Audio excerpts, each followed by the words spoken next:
आशा है आश्वस्त होंगे। आज हम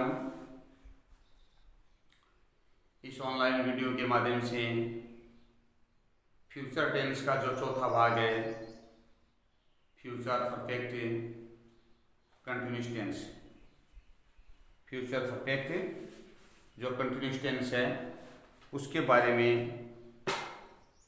जानकारी लेंगे। फ्यूचर परफेक्ट टेंस क्या है, क्या पहचान है, फ्यूचर परफेक्ट कंटिन्यूस टेंस की पहचान क्या है, नियम क्या है, इसके सूत्र क्या हैं, जब वर्ब बढ़ते हैं तो उसमें कौन से शब्द हैं, पहचान के शब्द वो काम में आते हैं।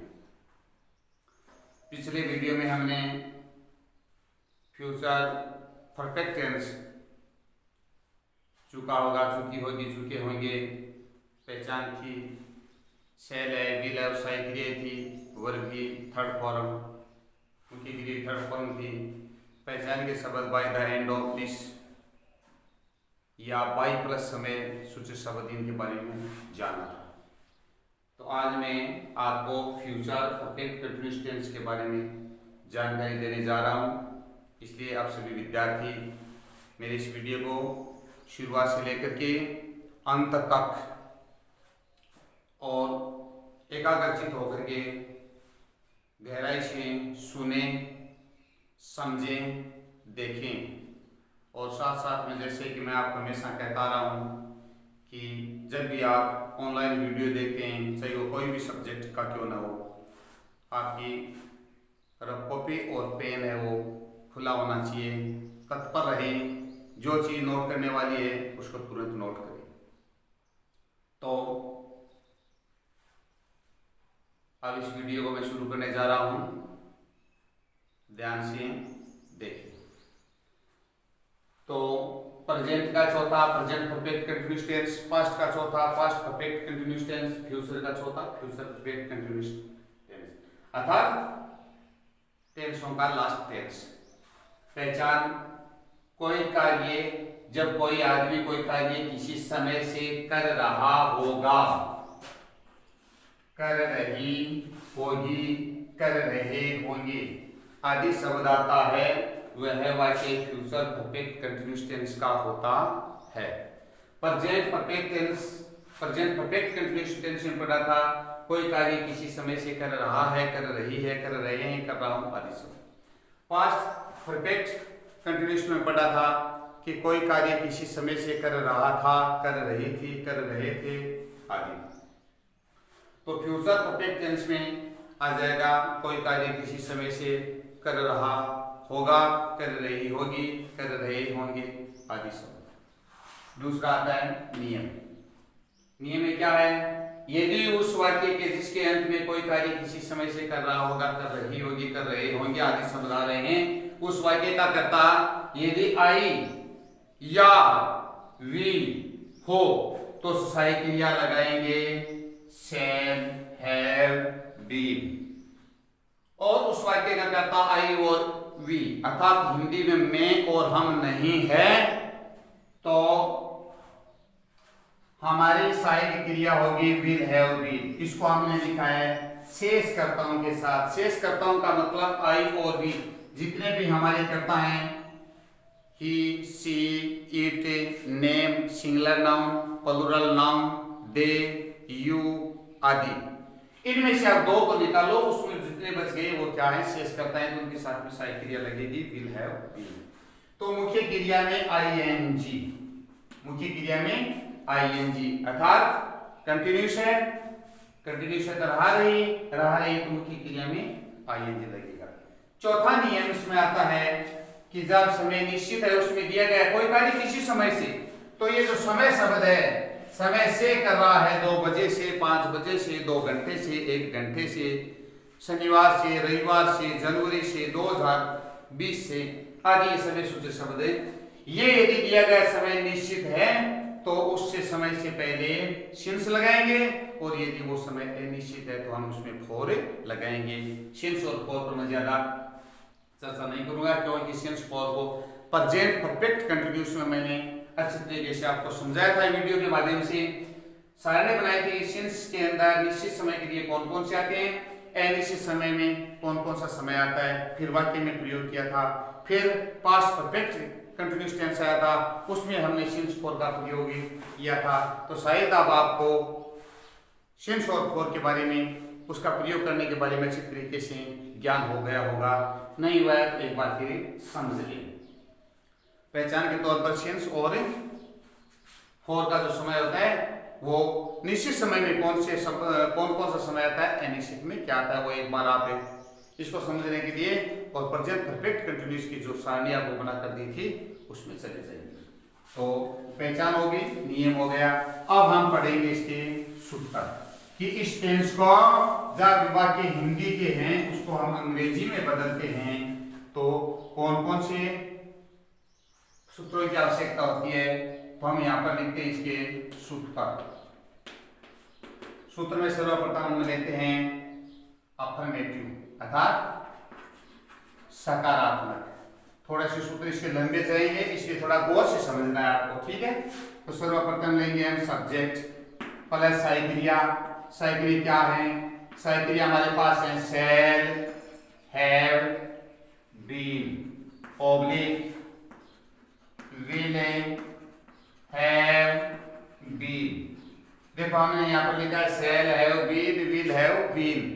आपको ये पुस्तक में ग्रामर में कहीं दूसरे तरीके से भी मिल सकती है। क्या, सेल ऑब्लिक विल फिर हैव बीन मिलेगा आपको। क्या मिलेगा, जैसे ये सेल और विल और उसके साथ में हैव बीन, हैव बीन। इसका मतलब क्या हुआ, shall, have been, will, have been. इस तरीके से लिख दो तो ऐसे भी बहुत फर्क नहीं पड़ता है।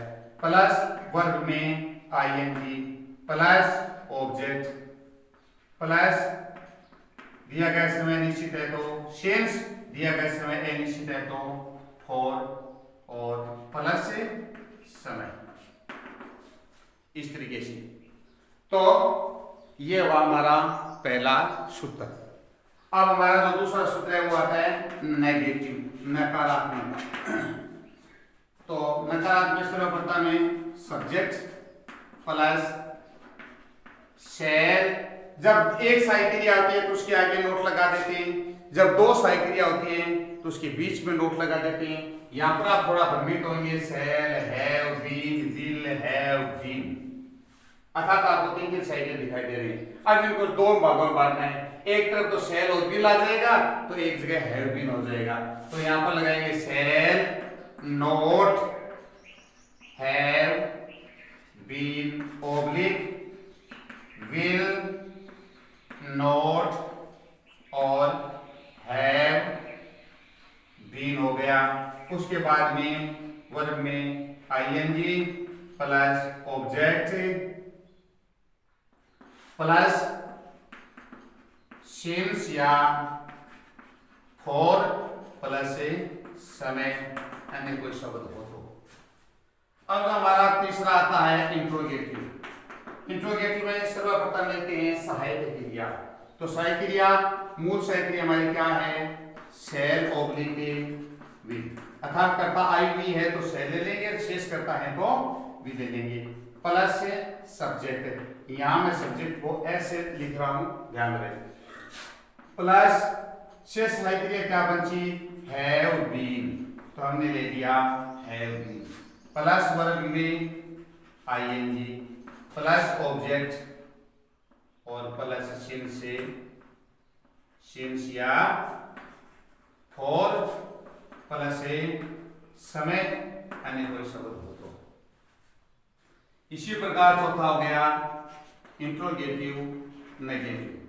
तो इंट्रोगेटिव नेगेटिव में क्या होगा, सर्वप्रथम सेल या विल को पहले ले लेंगे, उसके बाद में सब्जेक्ट लेंगे, उसके बाद में नोट और लगाएंगे हैव बीन, प्लस वर्ब में आईएनजी प्लस ऑब्जेक्ट को मैं लिखूंगा ओ, ध्यान दें, प्लस सिंस या फॉर प्लस समय, अंत में प्रश्नवाचक। तो ये थे हमारे 4 सूत्र, थोड़े से लंबे, ध्यान रखना, क्योंकि इसमें 1 2 3 प्रकार की साइकिल आ रही हैं, तो इनको दूसरे इन शब्दों में हम लिख सकते हैं।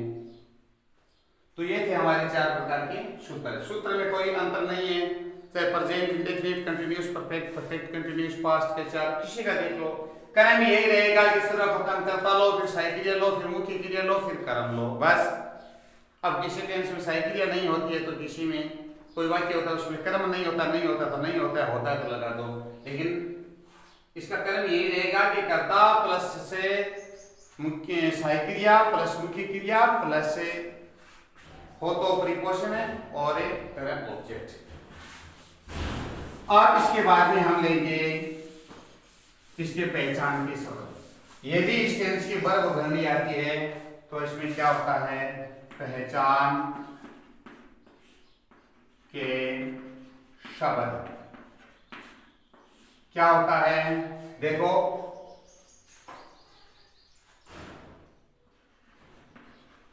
सीन्स प्लस नेक्स्ट प्लस समय, तो फोर प्लस नेक्स्ट प्लस समय सूचक शब्द, ये 2 है, समझना है नहीं। यदि दिया गया समय उससे पहले केवल सिंस या फोर है, केवल सिंस फोर प्लस समय है, तो वो तो है प्रेजेंट परफेक्ट कंटिन्यूअस टेंस। तो हैज बीन प्लस वर्ब में आईएनजी भरो। यदि सिंस फोर के बाद में लास्ट शब्द है, लास्ट के बाद में कोई समय सूचक शब्द है, तो वो है पास्ट परफेक्ट कंटिन्यूअस टेंस, तो आपको सहायक क्रिया हैड बीन और वर्ब में आईएनजी। अब यदि सिंस फोर के बाद में नेक्स्ट शब्द दे रखा है और फिर समय दे रखा है, तो इसका मतलब वो है future perfect continuous tense. Next since, next for, next का मतलब होता है आगामी,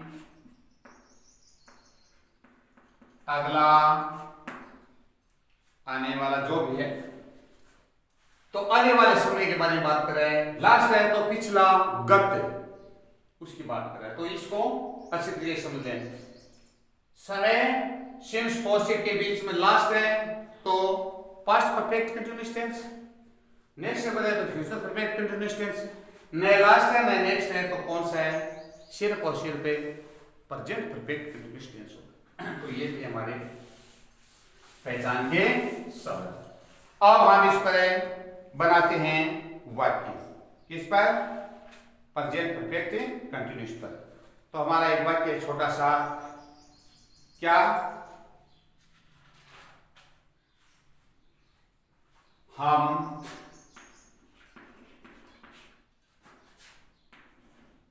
5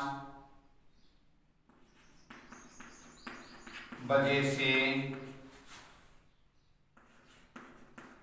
हम 5 बजे से सो रहे होंगे। साधारण सा वाक्य, छोटा सा। तो कर्ता हम के अंग्रेजी वी के साथ सहायक क्रिया शैल, हैव, बी। मुख्य क्रिया सोना, सोने को कहते हैं सलीब, लगाएंगे आईएनजी। तो बात आईएनजी आते ही दिमाग में थोड़ा सा विचार करना है कि कहीं आईएनजी में आईएनजी वाला नियम तो नहीं लग रहा है। तो क्या इसमें आईएनजी वाला नियम लग रहा है, अंतिम अक्षर से पहले 2 हो गए, यहाँ डबल है तो कोई नियम नहीं लग रहा है, लगा देंगे I N G. We shall have sleeping, कर्ता सहायक क्रिया मुख्य क्रिया, कर्म इस वाक्य में है नहीं तो लगाएंगे सिंस फोर।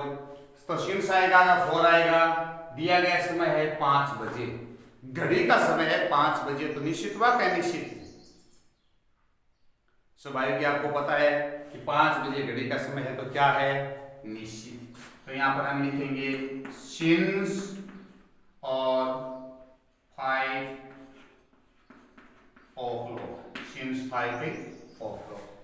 अब इसका दूसरा वाक्य है, वो आ जाएगा we shall not, we shall not, और have been मुख्य क्रिया, sleeping, फिर आएगा since 5 o'clock। साइकिल एक साथ दौड़ लगा देंगे तो साइकिल कितनी है, 1 2 3 हो गई। तो इसका मतलब भी आपको बताया कि शैल को विल को अलग ले लेंगे, हैव बीन अलग कर देंगे। तो शैल और हैव बीन 2 हो गए, तो बीच में इसमें नोट लगा दिया। तीसरा आ गया इंट्रोगेटिव प्रश्नवाचक। तो यहाँ पर वाक्य को शुरू करेंगे किसे, शैल से। शैल फिर करता वी, उसके बाद विशेष साइकिल क्या है, हैव बीन प्लस वर्ब क्या है, स्लीपिंग, और फिर क्या है, सिंस, उसके बाद में 5 o'clock। बस पहला वाक्य थोड़ा समझना है, इसे दिमाग से बनाना है। उसके बाद में कुछ नहीं करना है, तो उसमें सही क्रिया में नोट लगाना है, तीसरे में सही क्रिया पहले लेनी है। तो चौथा वाक्य उसमें पहले सही क्रिया लेनी, फिर कर्ता लेकर के नोट लगा करके शेष वाक्य सही क्रिया का हो। 5 चौथा वाक्य, चौथा में शैल वी, बस नोट लगा दो, और हैव बीन और स्लीपिंग सिंस 5 o'clock हो गया। तो ये था हमारा अफर्मेटिव, ये हमारा वाक्य था नेगेटिव, तो ये था इंट्रोगेटिव, तो ये था इंट्रोगेटिव नेगेटिव। इंट्रोगेटिव इस प्रकार से हमारे 4 वाक्य हुए। किस पर, फ्यूचर परफेक्ट कंटिन्यूअस में जो एक तरफ करता है आई, मैं या वी, हम, जिसके साथ शैल प्रयुक्त होता है। फ्यूचर इंडेफिनिट में आई और वी के साथ में शैल, शेषकर्ताओं के साथ विल। फ्यूचर कंटिन्यूअस में आई और वी के साथ में शैल बी, शेषकर्ताओं के साथ विल बी। फ्यूचर परफेक्ट में आई और वी के साथ में शैल हैव, और शेषकर्ताओं के साथ विल हैव। तो फ्यूचर परफेक्ट कंटिन्यूअस टेंस में आई और वी के साथ में शैल हैव विल, अन्य कर्ताओं के साथ में विल हैव बी। तो ये था हमारा वी के ऊपर हम पर एक बार। चलो दूसरा ऐसा वाक्य जिस पर हम, आई और वी यानी हम और में नहीं आता है, जैसे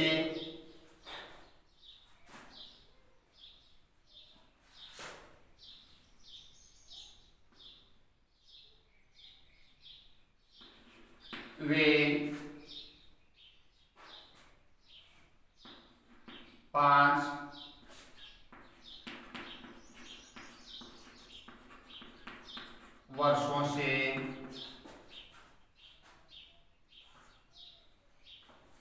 5 वर्षों से यहाँ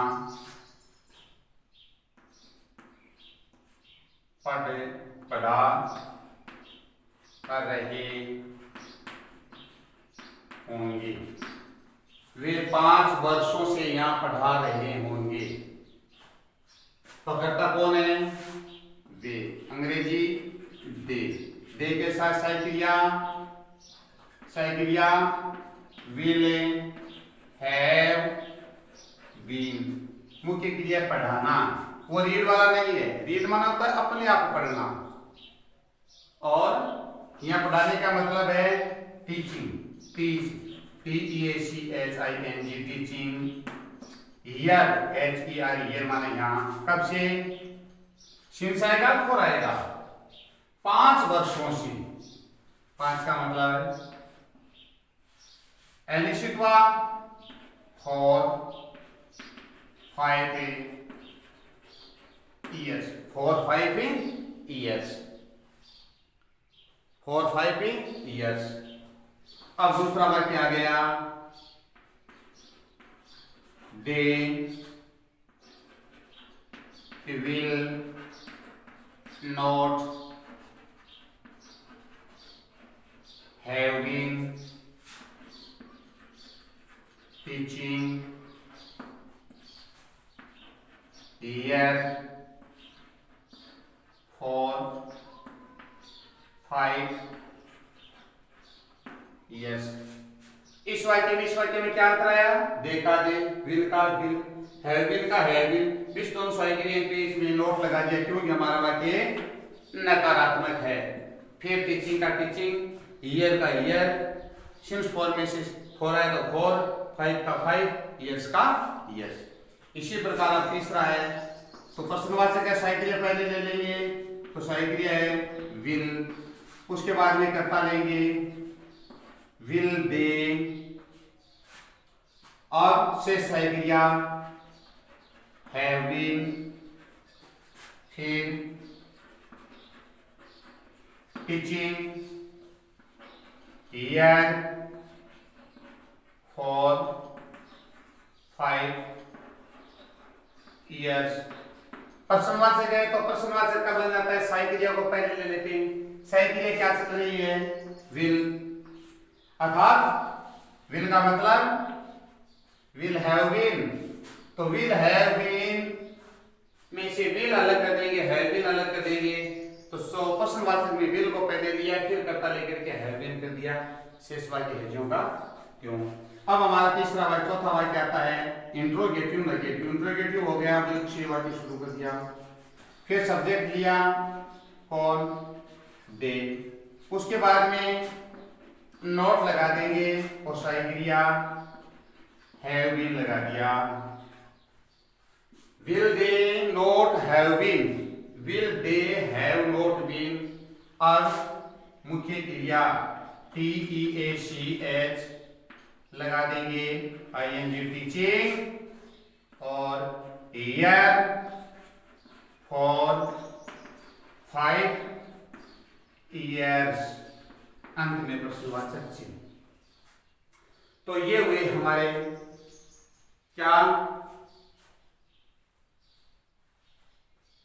वे वाक्य जो साइकिलिया विल से अर्थात आई और वी वाले नहीं होने चाहिए। वे दे वन वे और इसमें विल वाली साइकिलिया आ गई और दिया गया समय अनिश्चित है तो 4 हो गया। उसमें हमने आई और वी लिया था तो उसके साथ में हमने सिंस ले लिया। तो सिंस और 4 का है वो कर्ता पर कोई प्रभाव नहीं पड़ेगा। कर्ता चाहे आई वी हो या अन्य शेष कर्ताओं में से हो, उस पर कोई असर नहीं पड़ेगा। वो तो समय पर असर पड़ेगा कि दिया गया समय निश्चित है तो सिंस लगा दो, अनिश्चित है तो 4 लगा दो। सिंस और 4 में कर्ता से कोई मतलब नहीं है। तो इस प्रकार ये हमारे हो गए क्या? 2 वाक्य। अब हम इसके जो वर्ब भरने के वाक्य हैं वो पढ़ते हैं यहाँ पर कि इस पेज के अगर वर्ब आ जाए तो हम किस तरीके से भरें वर्ब। एक वाक्य है fill in verbs, EU Khalistan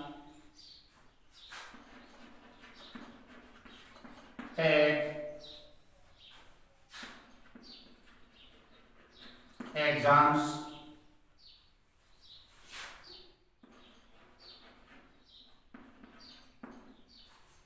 you खालिस्तान टेक एग्जाम्स सिंस नेक्स्ट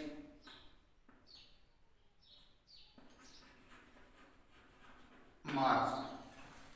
अब देखो इसमें पहचान का शब्द क्या है कि सिंस मिल गया। तो सिंस तो हमें प्रेजेंट का जो चौथा प्रेजेंट परफेक्ट है उसमें तो मिल सकता है।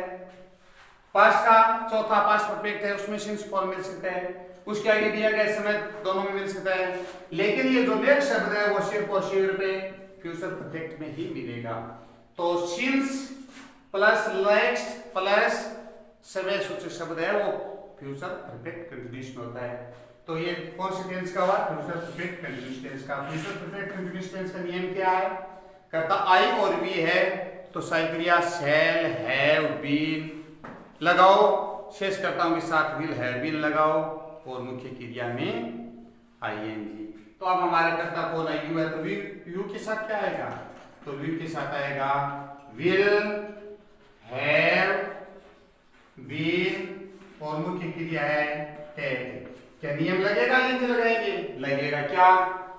यदि अंतिम अक्षर आई है तो ई है तो आईएनजी लगाते समय ई को हटा देते हैं, अर्थात आईएनजी लगा देते हैं। हो गया विल हैव बीन टेकिंग। ये हमारा एक इसका उदाहरण है वर्ब बनने का। अब इसका एक थोड़ा सा ऐसा उदाहरण लेते हैं जो आपको थोड़ा भ्रमित करता हो। क्या? थोड़ा भ्रमित कर रहा हो इसमें कौन सा टेंस है। तो हम लिखेंगे by the end of this month. क्या लिखेंगे? By the end of this,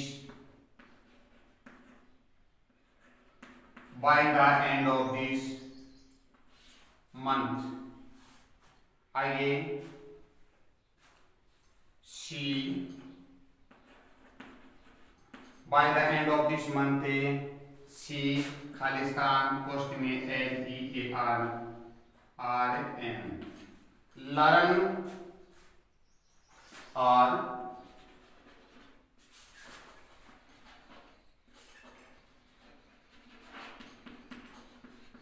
English for